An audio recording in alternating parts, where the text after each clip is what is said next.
Welcome to the Freebirth podcast, a supportive space for people who are learning, exploring, and celebrating their autonomous choices in childbirth.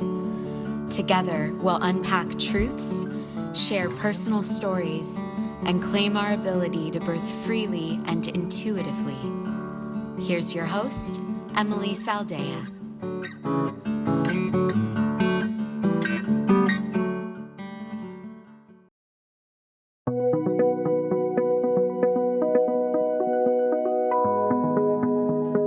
Are you craving a community of like-minded women? Do you feel like an outsider in your family or your community? Well, I may have the place for you. We have a Freebirth Society private online community that's full of radical and wild women just like you. If you resonate with the topics that we explore on this podcast and want to belong in a circle of women who support each other in the self-exploration of free birth and wild mothering, come join us. You can apply online at our website, freebirthsociety.com. It's where myself and my team are hanging out these days, and we would love to get to know you.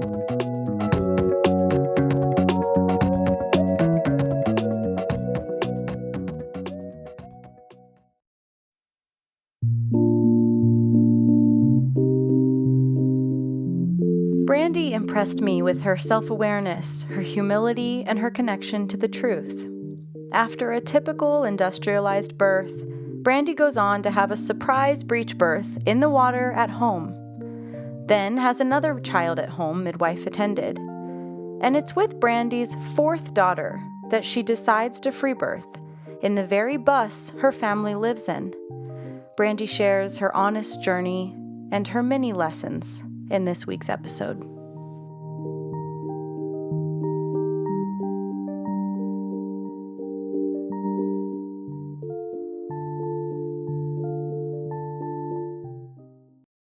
What I love about my birth stories as a collective is that they were kind of, I've had 4 births together, and so they were kind of a stepping stone to where I finally was able to harness that complete autonomy with my free birth.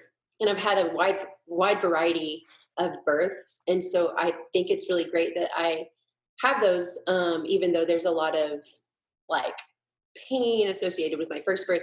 I feel I can be a lot more empathetic to the women that I'm able to talk to, like the women who will come to me for advice or just telling their stories. I feel like I can really connect with them because I've felt it. So Yeah, it's really cool. But at the same time, you think about the trauma that you went through with whatever your experience. With my experience, it was with my first, and it's like, damn, I wish I would have known. of course. I wish I would have known, but at the same time, it's really important that I am able to just appreciate my story, appreciate where I was as a human, as a woman, whenever I gave birth to my previous children. Then, Yeah. So I was 19 whenever I got pregnant with my first baby, and I was in a relationship where we had known each other for 4 months.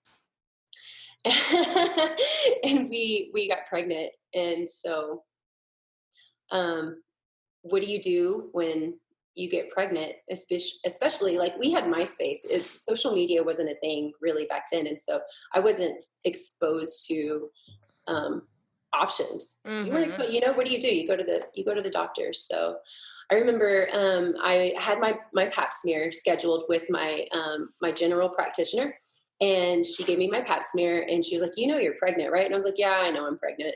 And she was like, okay, cool. So I'm going to refer you to this midwife. And I was like, what's a midwife? And she's like, it's a birthing attendant or whatever. She's kind of like an OB, but she doesn't do the surgery side of things. She works out of this OB's office. I'll refer you to her. And I was like, okay, whatever, sure. And so I remember waiting for my first appointment to meet this midwife, and this general practitioner calls me, and she was like, hey, Not to alarm you, but we found some precancerous cells on your cervix, which means that you could possibly lose the baby. And I would consider you high risk. So I'm going to refer you to the OB within that office instead of the midwife. And I just remember kind of like freaking out because I didn't know what to expect. Like, what? Now I have to go to this OB? So then we were referred to that OB. And my partner at the time and I were sitting down at her desk, I remember, and she was sitting across from us, like this, asking us questions and interviewing us to be her clients almost, And I remember her going, "So what is your birth look like? What does the birth look like to you?" And I was like, "I don't know. Isn't that your job? Like, I just come in and have a baby." And she's like, "Do you want to have a medicated birth?" And I was like, "Yeah, what else is there? Why wouldn't I want to have a medicated birth?" And she's like, "Okay." And that was that. And looking back, I'm like, dang it. Like, that was a chance. That was a chance for me to be like, no, I don't want a medicated birth. I don't want an epidural, but I had no idea. You didn't know? Yeah. I had no idea. But what's funny is later on in my pregnancy, because I was a part of, those like due date groups that you're a part of whenever some people are a part of. I was a part of a due date group, and I remember some of the women having home births, and I was like, what is this? Oh my gosh, wow. I wish I could do that. I wish I could have a home birth. That's just not possible for me, right? And I remember coming to my partner and going, these women are having birth, like they're giving birth to their babies at home. We should look into that. And he was like, no, that's not happening. We're going to go to the hospital. That's what you do. So with her birth, I remember I woke up in labor. It was like really early labor, contractions every couple of minutes, whatever. And I called the hospital, and they were like, "Okay, yeah, go ahead and come up." So I went to the hospital, and they monitor you before admitting me. And gosh, I don't remember much about her birth, unfortunately, because it was like you go in, they monitor you, they decide that you're not progressing fast enough, of course. So they immediately hook you up to give you Pitocin. And it's like they come at you with the medicine, and they tell you what they're going to do. Hey, this is what's happening. This is what I'm going to do. And so if you're lucky, they'll say that. Oh yeah. Yeah. Right. And if you're lucky, they could absolutely just come and give you medicine, which they probably did. I probably just I don't remember much of that. I just remember going, okay, do whatever. I'm sitting here laying down, waiting to have this baby, scared to death, not knowing what to expect. So yeah, the majority of her labor, which lasted like 18 hours from beginning to end, from at home to having her, was me sleeping. I had an epidural, and I just slept, and they would come in and wake me up and turn me over and tell me, your baby's heart rate is starting to drop. I really need you to do this or do that. And so I did that. And eventually they kind of woke me up and said, "Okay, you're 10 centimeters. It's time to push." And I was like, "Okay, cool. Let's do this." And I pushed for 3 hours. I remember during about the second hour, the nurses and my OB started kind of talking and saying, "Hey, maybe you should get a room prepped. We need to start talking about a C-section." And I'm so proud of myself, because I remember looking at my OB and going, "I don't care what it takes. I'm not going to have a C-section. C-section is off the table. This is, C-section is not going to happen." She was like, "Okay, let's just keep on pushing." And so I pushed, and they ended up having to use the forceps because the downward spiral of all of the interventions came to, "Your daughter's heart rate is dropping. We need to get her out right now, or we're going to have a C-section. You don't want to have a C-section. Let's get these forceps and yank your kid out." So they did that. And whenever they pulled her out, she had meconium, of course, and that gave them a reason to admit her into the NICU. So they put her on my chest, and I get her for about a minute, and then they take her away, and they clean her up, and they take her to the NICU because her APGAR isn't as high as they want it to be, or whatever excuse, for them to separate you from your baby. And they're cleaning up, and it takes them forever to get my placenta out. And she's using tools to pull my placenta out. And I had a couple of friends there who walked into the room to get their purse. And I remember them saying, when we walked in, there was blood everywhere. She had her hands in you. And I was like, okay, is that normal? Like, why? And so all of that is finished. I'm ready to see my baby. And they tell me, okay, stand up and let's go to the NICU. You have to walk to the NICU. And so I remember standing up, and I blacked out, and I had to sit back down and take a couple of breaths. And I'm, of course, really shaky and just drowsy and nauseated, and I'm not in my right mind. And so they tell me that I can't go see her until I can walk to her. And it wasn't until the next morning that I was able to see her. What the fuck? The next morning. But so why would they not have wheeled you in a wheelchair? They didn't. They wouldn't. I had to walk to her. That doesn't make any sense. It doesn't make any sense to me now that I look back. I'm so sorry. So of course they're feeding her formula bottles whenever I get there, and she won't take the breast, and so they give her the nipple shields, to nurse her. And she has bruises on her face, and she's connected to all of these wires. Oh my God. It was all so unnecessary. It was also unnecessary. And I held a lot of guilt about that for a long time, because I thought if I wasn't there, none of this would have happened. But it happened. It happened. Well, yeah. And, I see women choose guilt over, what's the right word? Choosing guilt of themselves over placing appropriate blame and anger on the people who actually deserve it, which are the people who systematically sabotaged her entrance into the world. But we're so programmed to take more responsibility than is even remotely appropriate, right? Like you thought you were doing the right thing, and you were being a good girl in our society to go to the hospital and let the authorities have their way with your birth, never knowing in a million years that it was going to look like that, and I think it's a good point, because I think, for anyone listening who feels guilt around something that they didn't know would happen, we actually really need to make an effort to release that and shift into appropriate placed blame and anger. Because, it's like, friends of mine who have been sexually assaulted, at a bar or on a Tinder date, feeling guilty or mad at themselves because they put themselves in that situation. It's like, no. That's not your fucking fault. It's, you didn't know that was going to happen, and we shouldn't be having to live so defensively. Anyway. Right. So exactly. Of course you felt guilt. I don't mean to invalidate that, but also it's our own, we've got it. I think a part of our evolution, as feminists, is to stop taking on the shit that we were victimized by, and just be angry. Anyway. Yes. Right. Exactly. Oh, preach. So yeah, thankfully I don't feel guilty about that anymore. Good.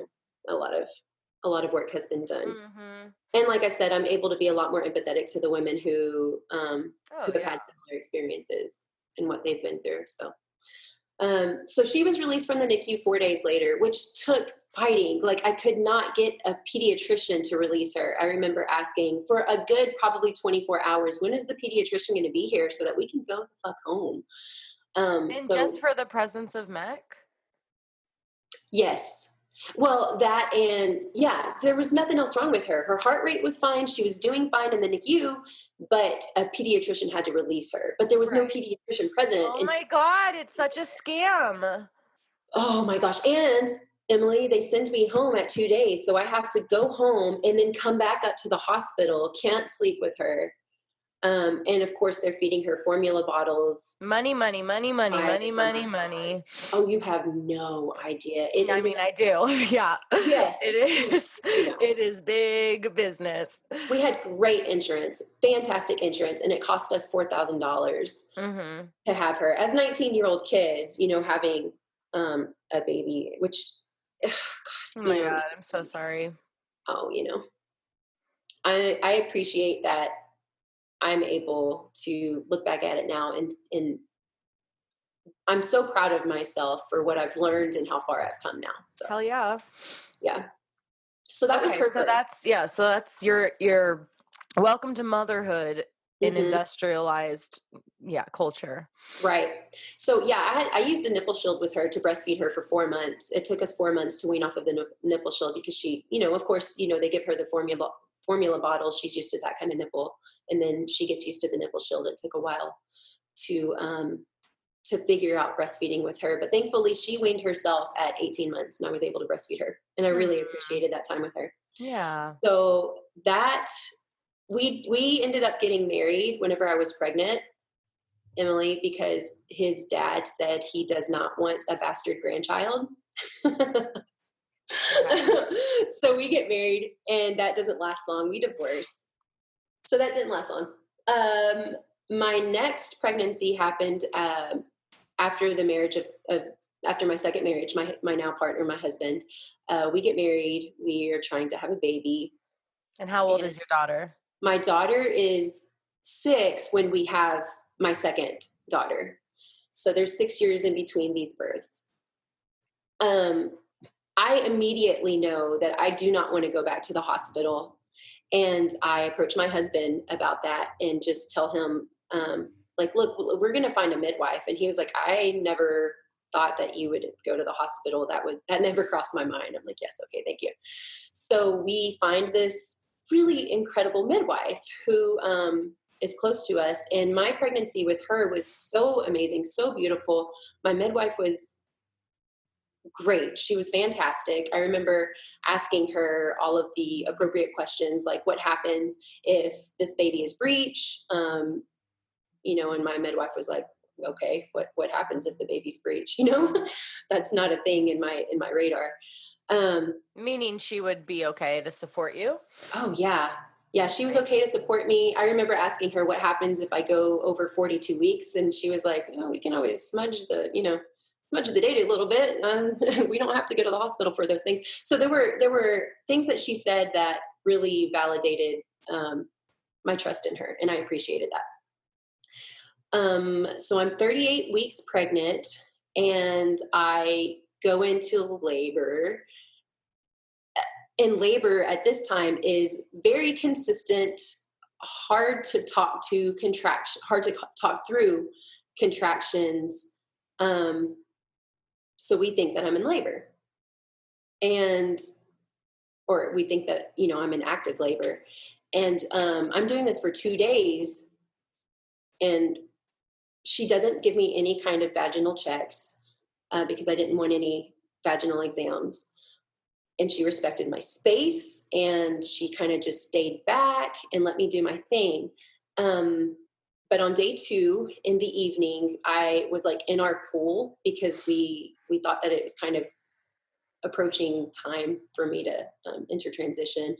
And my 6-year-old daughter was at a neighbor's house, and she comes in with my neighbor's little girl, and she's like loud and rambunctious. And I remember I come out of my headspace, and I'm looking around, and at that time, like the stove beeps, and so my husband leaves my side to go deal with like the food and activities, just kind of everybody's flurrying around me, and my contractions stop, and I'm just sitting there in the pool. And my midwife was like, can I check you? Would it be okay if I checked you? And I was like, actually, yeah, I want you to go ahead and check me.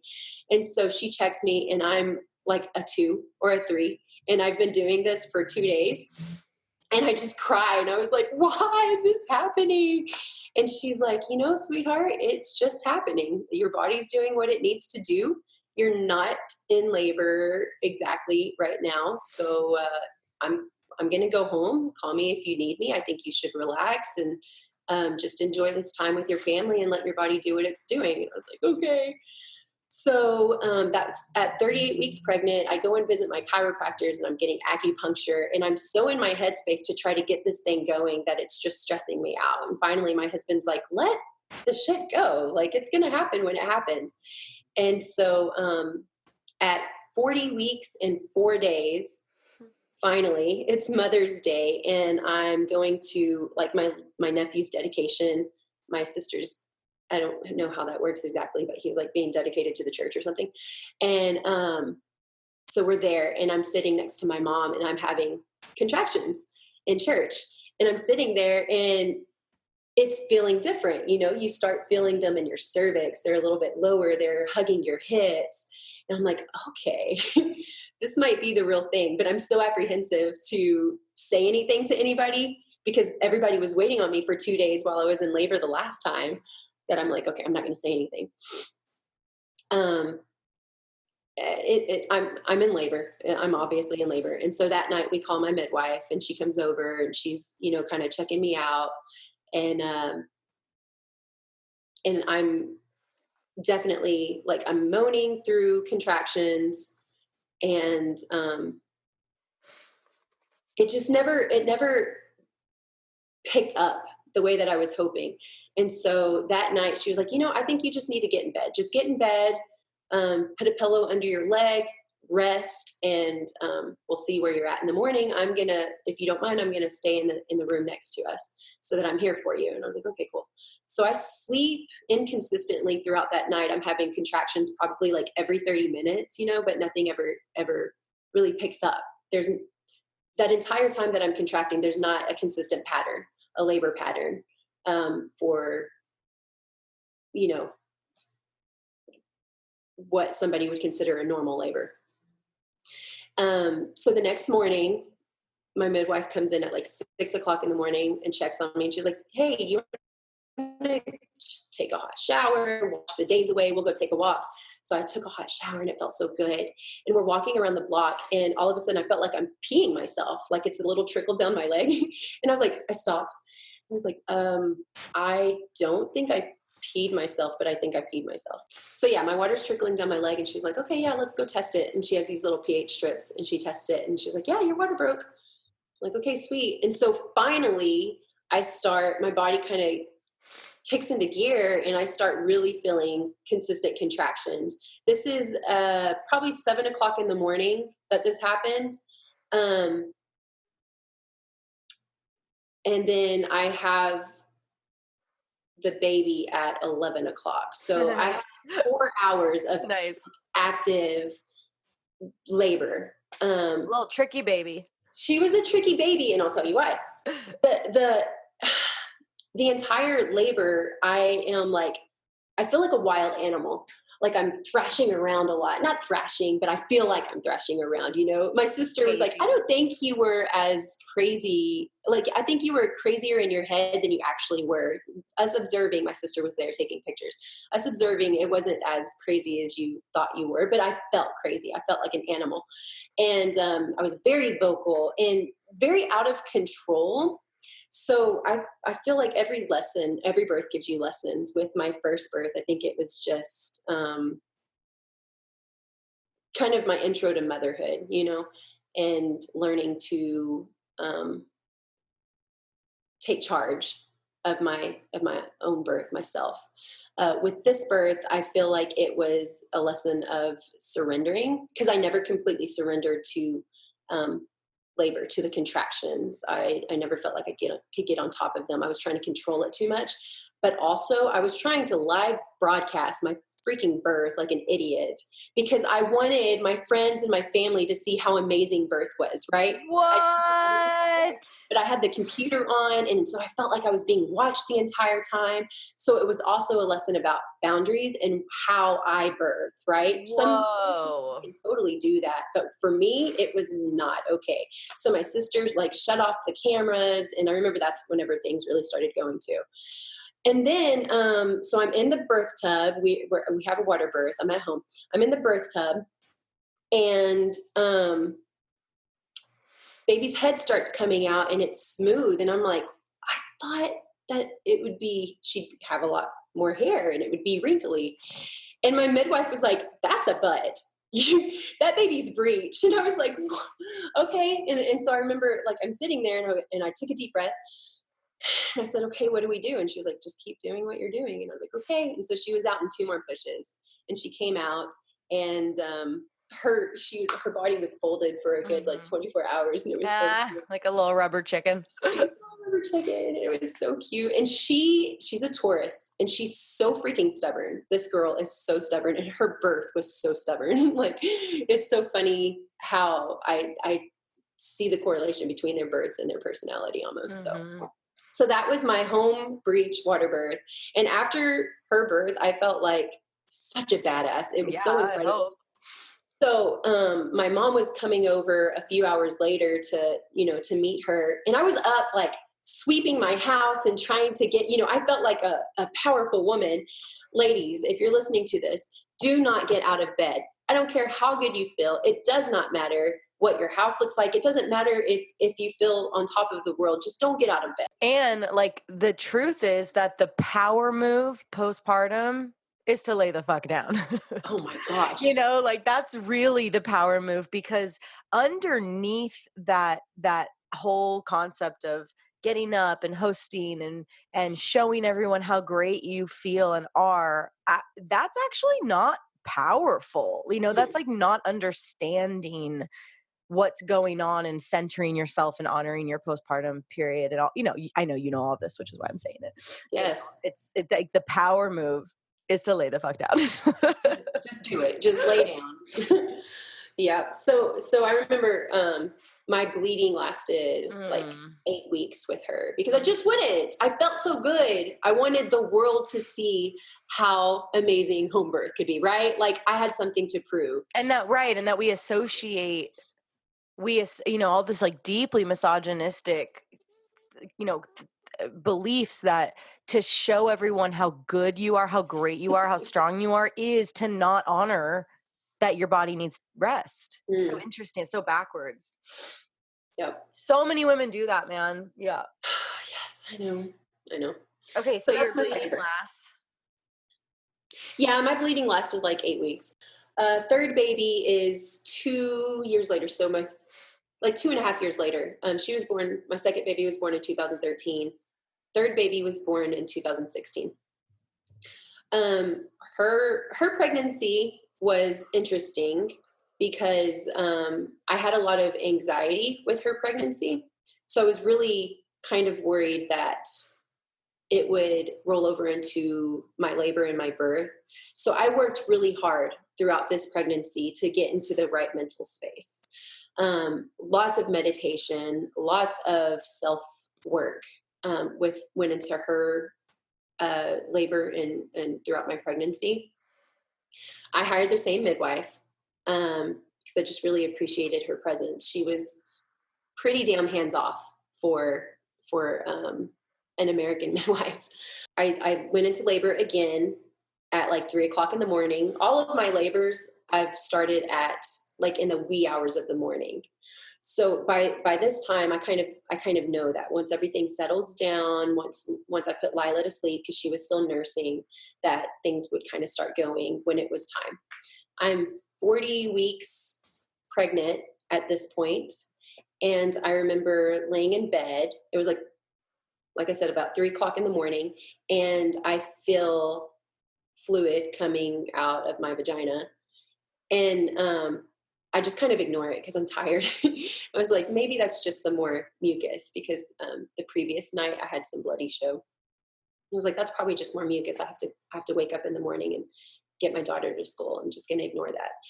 And then I have another like little Braxton Hicks contraction or whatever you want to call it. And there's more fluid. And I was like, okay, this is probably not just mucus. And so I stand up and I start walking to the restroom, and it's like in the movies, it just goes, psh. And I was like, whoa, okay, that was unexpected compared to my little trickle of waters with my second birth. So her water breaks, and my husband goes, did you pee yourself? And I was like, no, I didn't pee myself. That was my water breaking, babe. Call into work. You probably want to get some sleep. And so I asked him to stay in bed and kind of keep the kids away from me so I could go into the living room and be by myself. Um, because I knew at this point that I turn into like an animal. I want to be in the dark. I want to be in my cave space. I want to feel safe, and I want to be alone. I don't want to be touched. I don't want you to talk to me. So I set up a birth space to help me achieve that.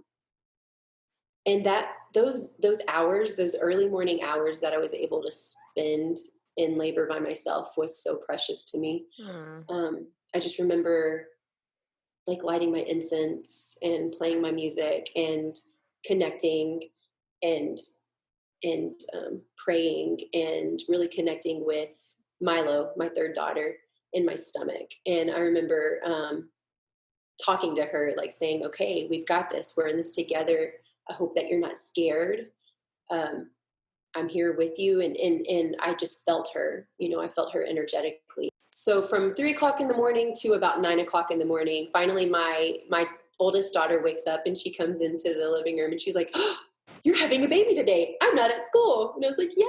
Oh, And so cute. she brings me covers and she's like covering me with the blankets and getting me water and making sure that I'm fed. And she becomes this little doula baby for me. And let me see, this was about 9:00 in the morning. I'm very vocal. And so I tell her to go get my husband to fill up the birth tub. So he fills up the birth tub. He calls my sister to come over and he calls our birth photographer to come over. Labor progresses. It's really kind of uneventful. I'm very in my head. I'm breathing deeply. And throughout every contraction, I feel like I am lifted higher and higher out of myself into like the cosmos is the only way I can explain it. Like whenever I think back at this birth, I am almost looking down on myself is how I remember it. I don't remember being in my body, which is so incredible. And I think it has a lot to do with just the mental preparation and trusting my body that it's just going to do its thing. So my sister and my birth photographer arrive around 10:00. My husband calls the midwife. She arrives around 10:30. Whenever she arrives, about 5 minutes after she arrives, I start puking. And I know that I'm in transition. It's what I do, And so I'm puking. And as I'm puking, I'm feeling my cervix opening up. Nice. And so I'm just embracing the puke, like letting other people. I'm not in the birth pool at this point. I'm just like standing up in my floors puking. I'm like, okay, you'll get that. Y'all get it, right? Okay. So I feel my cervix opening up and I remember telling them like, it's time to get into the birth pool. And so I remember feeling very powerful by not being told I'm allowed to get into the birth pool now. Like I know that it's time to get into the birth pool. So I get into the birth pool and I birth her at like 11:30. So my midwife was there for about an hour. And again, she's just observing. She doesn't ask to check me. She's just there. And I love her presence. In that way, she's very nurturing. She's very mothering and very hands off and just trusts the process. And I love that about her. So I have the baby. She's my biggest baby at this point. She's 9 pounds, 6 ounces. She has just like this ring of fat around her head. It's so beautiful. I love watching the videos of her birth. And the immediate postpartum is so beautiful. I just get out of the birth tub. It took like 20 minutes to birth this placenta. That's something I forgot to mention with the breech birth, my second home birth. The placenta took probably 40 minutes to come.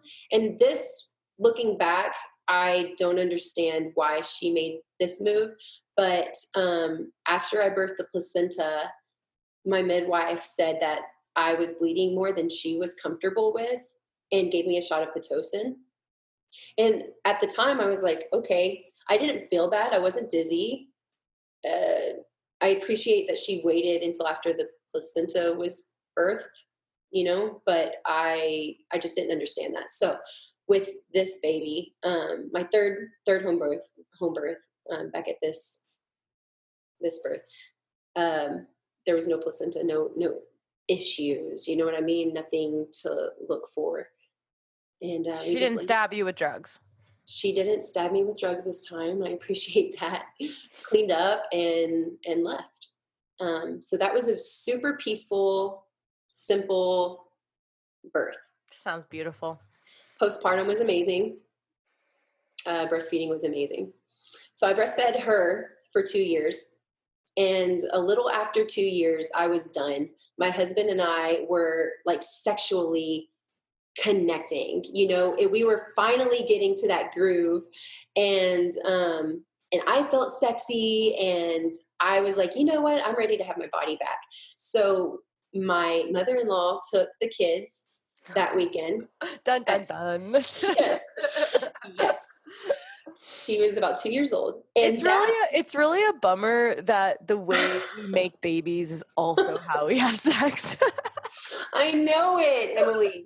Oh, and something else to mention is we conceived my third daughter whenever my mother-in-law took my other daughter. So every baby that we've conceived, she's had them. Yeah. Because she lives kind of far away, so we don't get babysitters very often. Anyway, so we're like, you know what, we're going to go out. We're going to have a date. We're going to go party. And so she's gone, and I made the decision to get my nipples pierced. So I get my nipples pierced. That way, when she comes back, I can be like, sorry, look, there's like, there, I don't know what happened. You can't nurse anymore. and that's the night that we conceived our fourth child, was the night that I got my nipples pierced. My God. That's going to be the title of this episode. Yeah. It's a great title. Wow. And so my daughter comes back, and I remember she has booba, and I showed her my nipples, and she just looked at me, and she was like, what the fuck? And I was like, I got my nipples pierced, baby. Aren't they pretty? And she was like, yeah, they're pretty, and never asked for milk again. I was like, this is the way to wean your baby whenever you're ready to stop nursing. But about a month later, let me preface this to say a month before we conceived this baby, I thought that I was pregnant, and I've always felt another little baby spirit. After Milo's birth, I remember telling Andrew, I don't think that we're done. But at this time, I remember feeling very done before we conceived our fourth child. I was very done. I did not want to have any babies. We were sexually on point. We were finally in a groove. But I felt this little baby presence. And I was speaking to one of my mentors, Maite, and she's like this really amazing bruja woman. And she was like, you need to be very careful, because I feel like there's a baby coming to you. And if you don't want a baby, you need to be conscious of that. We were totally not conscious that night. We were like shrunk off our asses. I was ovulating, and I told my husband that I was ovulating, and he was like, we'll be okay. So we created that baby. So about a month later, I swear to God, I feel like men don't understand how pregnancy happens. Like, I know.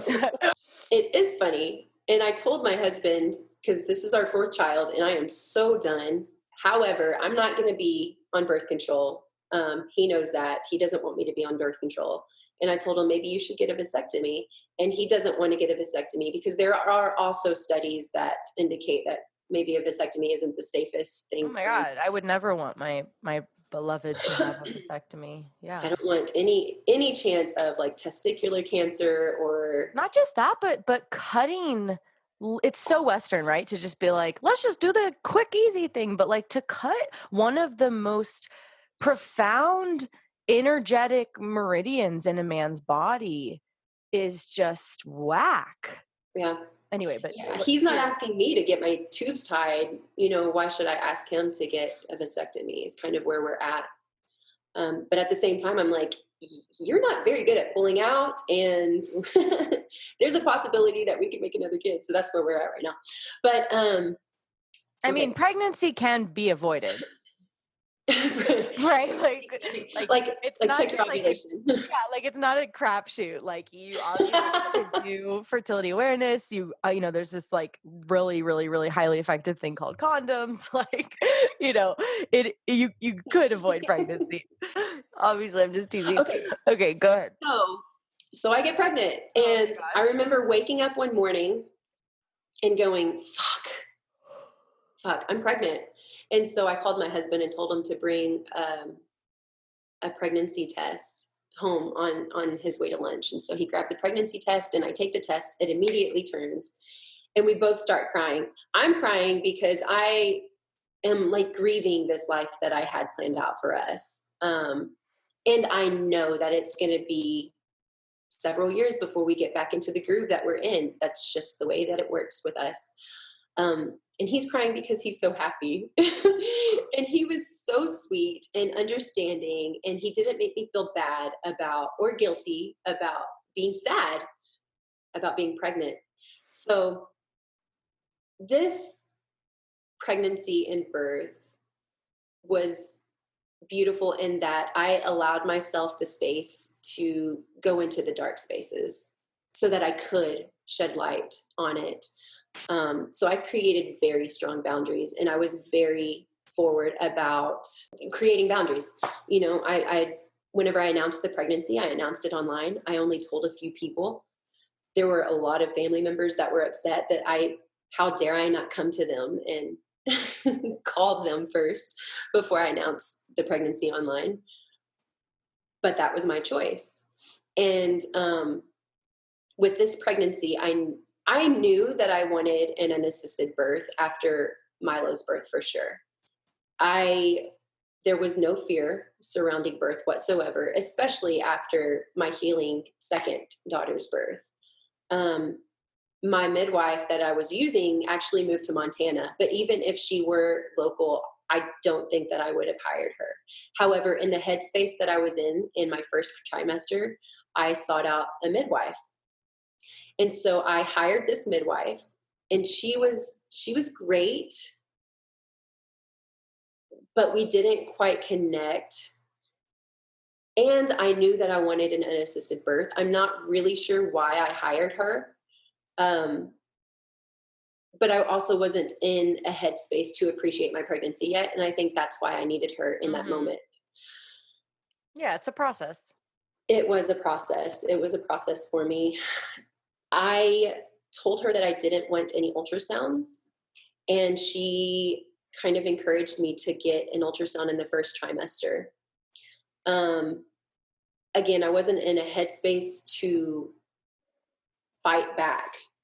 And so I received an ultrasound with this baby. And I remember getting the ultrasound at about 12 weeks and just sitting there going, why am I even doing this? What am I doing? And red flags finally started coming up. And I was thinking, I told her I didn't want any ultrasounds. Why am I here right now? This is the first step of letting go of my autonomy, like letting go of control of my own birth. And I had one more appointment with her after this, in which she started encouraging me to get another ultrasound at 20 weeks and pulling out the Doppler and saying, it's right here. You could hear the baby's heartbeat. And she said at one point, because we live in a school bus and we live out in the middle of nowhere, the closest hospital to us is about 40 minutes away. She was not comfortable with me giving birth in our school bus so far away from a hospital without an ultrasound at 20 weeks. And that right there was like, I'm sorry, this isn't going to work. I'm going to birth this baby in my own terms. So I approached my husband, and I was like, I don't want a midwife. I decided I don't want a midwife. What do you think of that? And he was like, yeah, okay, whatever. This is, you do you. You know that you can do it. I have faith in you.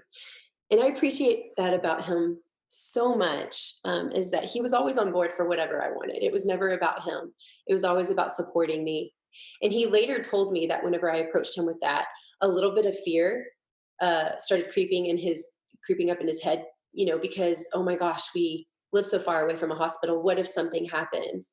But he never showed any of that fear. It never came across his face. I never felt it in any way. He was so good about protecting me in that way, protecting me from him and his fears. And so I just want to say that I really appreciate that about him. But I remember him going, yeah, let's say $5,000. Let's do it. And I was like, okay, sweet.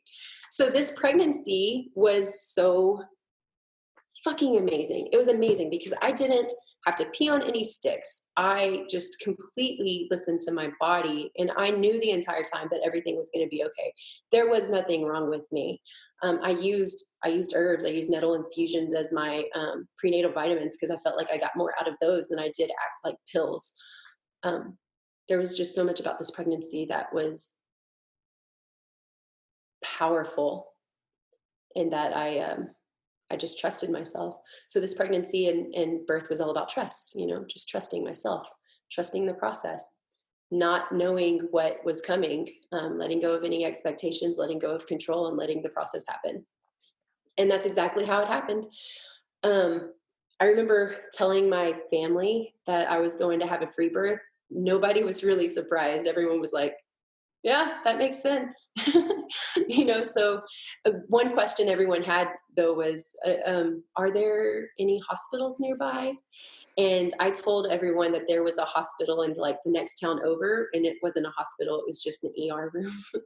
But that's what I told people to kind of ease their fears. 40 minutes is pretty close. It's not bad. It's not like 3 hours. And there's people on remote islands that have to get helicoptered if there's something. I don't know. There's 40. something. Yeah. 40 minutes is not that bad. It's not, and it was never in my thoughts to even worry about how far away it was, because Right. nothing was ever going to happen. Why would I go to a hospital?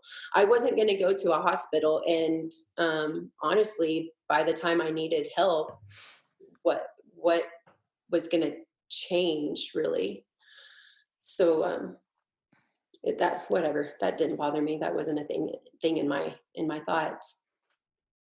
So with her birth, we asked my mother-in-law to come stay with us, to help our daughters out if they needed any kind of attention and care. And to be completely honest, I didn't know if I wanted them there.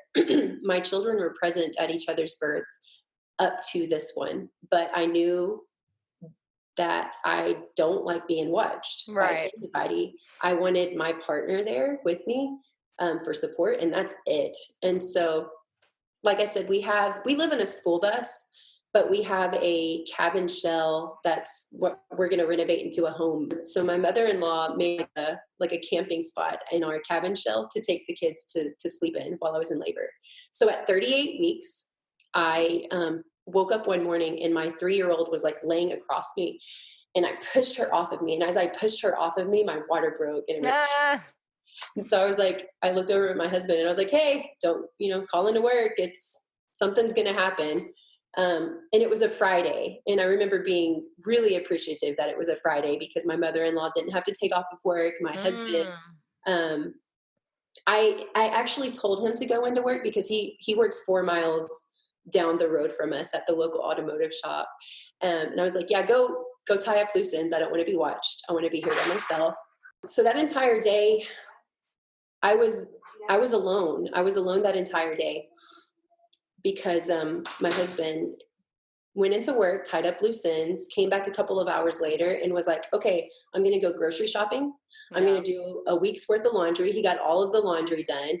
And he did all of that stuff just to stay out of my space and to prepare everything, make sure that we had lots of clean towels. That was another thing that I really appreciated too, was the cost of this birth was like $15. We went to the Dollar Tree and bought a plastic shower curtain to put over our bed.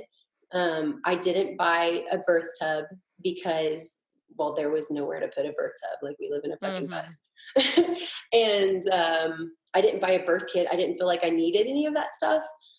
We bought a tape measure. We bought a fish scale to weigh the baby.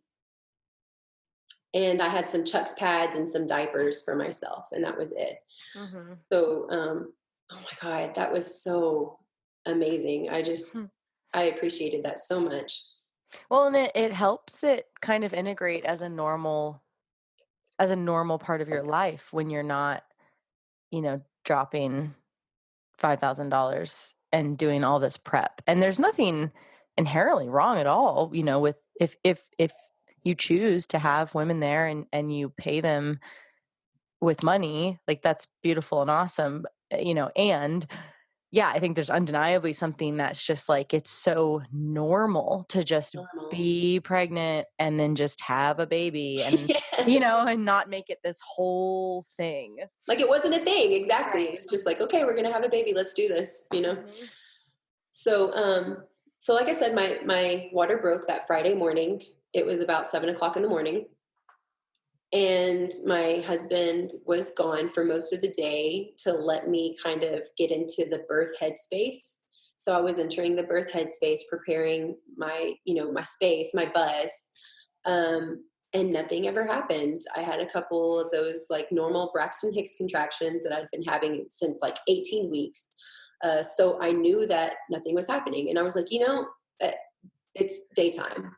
It's daytime. Something's probably gonna kick into gear at night whenever it's dark. And sure enough, that night my mother-in-law took the kids into the cabin, and I started having contractions like every 15 minutes. I never wanted to time them because I just didn't want to like medicalize this birth. I just And wanted be it to happen. heady. I did not want to be heady. Yeah. But I did notice that they were changing a little bit. I could feel them more in my cervix. And I felt like something was probably going to happen that night. But I was exhausted. I was so exhausted because I was very heady during the day. I was like, okay, my water broke. Something's going to happen. Let's prepare everybody and everything around me to do this. And it just exhausted me. So I kind of had a talk with myself, and I was like, I'm okay if I don't have this baby tonight. I need some rest. Mm. Let's get some rest. And my contractions stopped, and I fell asleep, and I had a good night's sleep. So I woke up the next morning, and my husband's like, okay, no baby, what are we doing? And I was like, we're not doing anything. Mama can take the kids. She can go to the park, keep them away, keep them occupied. I'm just going to keep doing me. So, and that's what I did. Contractions were, I was not in active labor whatsoever, but they were more present.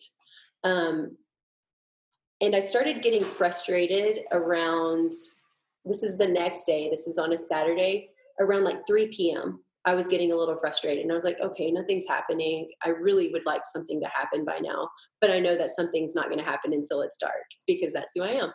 And so I told my husband, I was like, we need to get out of here. Let's get out of this bus. The space is prepared. I just need to leave. So we went and we like got some ice cream, and we drove around and walked around the store to get a salt lamp. I wanted those Himalayan salt lamps because they're so great for postpartum. You can keep them turned on at night and still change diapers without having to turn on lights. Yeah, exactly. So while I was walking around the store, I finally would have to stop and breathe through contractions. And I was like, okay, yes, things are finally happening. So we headed home. Again, my kids were kind of excited and asking me when we were going to have the baby and distracting me. So contractions didn't really pick up again until everyone fell asleep at like 9 o'clock that night. This is Saturday night. So it's been several hours since my water has broke, and it's just kind of continuously leaking. I never get a fever. The baby's moving fine. There's no discoloration in the waters. I'm confident that everything is perfectly okay. There is nothing wrong. Why would there be? My water just broke. So I asked my husband to go ahead and go to sleep because I felt like I would probably need him in the early hours in the morning. So he fell asleep. And whenever he fell asleep and I was alone in the dark by myself, contractions picked up. And he said he woke up to me around 10:30 that night at the end of the bed, covered in a rebozo. I had this rebozo that my mentor, her grandmother made. like clutching I have this rose quartz necklace with a little Mother Mary talisman that I used whenever I used to mentor under my thing. And so the rebozo's over my head and I'm sitting there moaning like in a little cave. And he woke up and he was like, okay, cool. Things are happening. And he jumps behind me and just starts squeezing my hips. And we do that for hours. And again, it's really kind of uneventful. Things just progress the way that they progress. There's more mucus, there's more waters, there's more moaning. And I'm laying on my bed. And it's funny because throughout this entire pregnancy, I only ever imagined giving birth on our bed for some reason. And that's where I ended up. So I'm on my hands and knees on the bed, and I can't get comfortable. It hurts to be on my hands and knees, and I'm starting to get really tired. So I'm laying down in between contractions. And I just remember I can't get comfortable. And I remember thinking, this is where water would be really nice so that I can just float in the water. But we end up having the baby at 4:00 that morning. So I recognize my transition. I start throwing up, of course. And as I'm throwing up, I feel my cervix like melting away. I don't know if do you remember that feeling? Did you throw up during transition? Oh yeah, but I didn't feel that. It was like I could feel it opening. I could feel her descending in my vagina, and the cervix just kind of melted away. And I felt her really drop. And so whenever she really dropped, she kicked the top of my uterus and kind of came through really fast. And I was like, okay, here we go. So I get on my hands and knees. And as I'm on my hands and knees, there's a couple of contractions where I feel like I'm pooping all over the place. And I told my husband, am I pooping? And he's looking and he's like, no, baby, you're not pooping. And it was so sweet. And then the next contraction, there's like 2 more contractions and I do start pooping. And this man cleans up the poop with his bare hands. I was like, why didn't you grab a Chuck's pad, babe? And he was like, I wasn't thinking about it. I just knew the baby was coming and I didn't want her to fall in the poop. So I just cleaned up the poop with my hand. And I was like, you're so amazing. That's so great. And she comes out. She comes out in one contraction. I'm not going to say push because I never pushed. Throughout the entire thing, I let my body take over, of course, and you feel that fetal ejection reflex. And I'm just breathing through it. And I remember holding my vulva and holding my bottom to make sure that, it feels nice. And she comes out. And whenever she comes out, this entire pregnancy, I swear she's a boy. But Emily, with all of my pregnancies, I swore my children were boys, and I have 4 girls. Oh my God. So she comes out and I hear my husband, like he's crying and he's holding her and he's behind me holding her. And I hear her cry. And I remember I hear her cry. And so I think, okay, she's okay. So I just lay down for a second. Like, I bet. Oh God. And that first like breath of thank God this is over. I felt like it lasted forever, but it was probably just a couple of beats. And my husband was like, hey, what do you want me to do with her? And I was like, hold on to her, please. Give me a second. And I just rested. And then I turn over and I remember I turn over and I hold her in my chest and I wept harder than I've ever wept before at a birth. All of my births have been pretty emotional, but relaxing. But this birth, for some reason, was just so incredibly emotional. And we're laying there in all of my waters and the little bit of blood and the poop together on this plastic shower curtain on our bed, holding each other and crying. And this baby's so cheesy because she's 38 weeks. She was my earliest baby. And she was the cheesiest baby I've ever seen. Like there's just, it's coming off on me. And, God, it was so beautiful. It was such a beautiful birth. So that's 4:00 in the morning. Placenta comes probably 20 minutes later.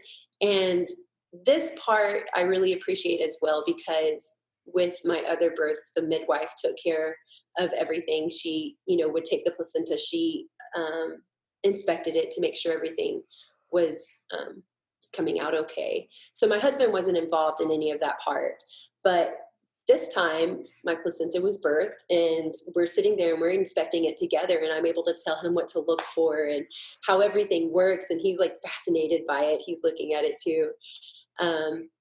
And so whenever my placenta is birthed, I'm like, okay, I really need a shower. So he takes the baby, and I go and take a shower, and I come back to a completely clean bed with them laying on the bed with our baby. And I was like, oh, this is just the best thing ever. And that was that.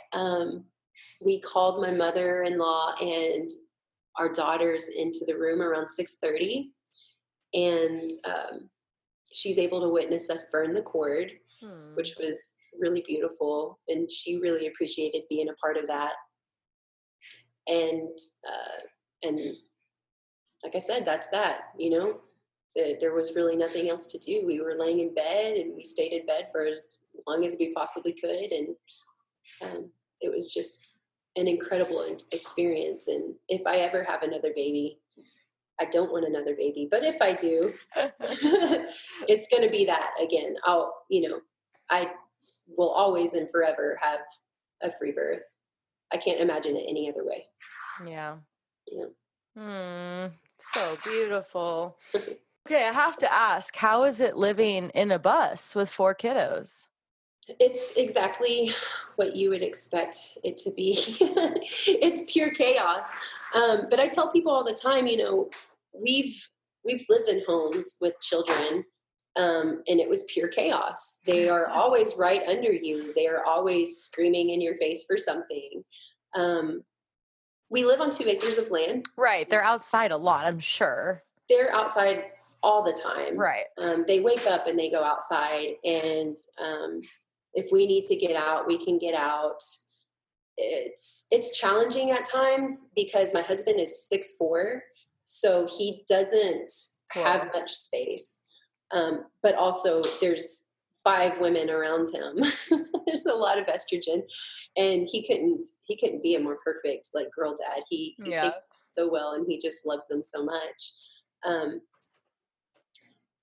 Like I said, it's challenging, but I feel like every family has their own challenges. And it's just a different kind of chaos than anyone else experiences on the daily. So, Well, thank you. It's nice to finally connect and just hear your growth and your grace and your maturity and your wisdom. And like you said at the start of this conversation, just you've really, like so many women on this podcast, you've really taken your lessons and applied them and grown from them and used them to create more and more beautiful experiences in life for your family. It's so awesome.